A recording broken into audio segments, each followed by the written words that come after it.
ఏ స్థితిలోనైనా నువ్వు ప్రార్థన చేసుకోవచ్చు.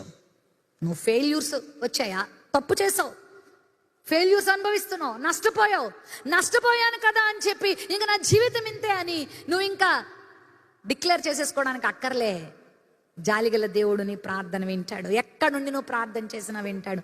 ప్రేయర్ అనేది చాలా అమూల్యమైనటువంటి అంశం నీ జీవితంలో. దేవునితో మాట్లాడుకోవడం, దేవునితో చెప్పుకోవడం. ఉద్యోగం రావట్లేదా, ప్రార్థన చేయి. పెళ్ళి అవ్వట్లేదా, ప్రార్థన చేయి. ఆరోగ్యం బాగాలేదా, ప్రార్థన చేయి. సంతోషంగా లేదా, ప్రార్థన చేయి. మైండ్ బాగాలేదా, ప్రార్థన చేయి. ఎంత ఘోరమైన స్థితిలో నువ్వు ఉన్నా నువ్వు బయటకు వస్తావు. నువ్వేం బాధపడాల్సిన అవసరం లేదు.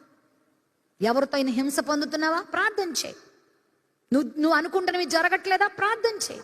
అనారోగ్యాలతో ఉన్నావా, ప్రార్థన చేయి. జ్ఞానం లేదా, ప్రార్థన చేయి. నువ్వు చేస్తున్నవి జరగట్లేదా,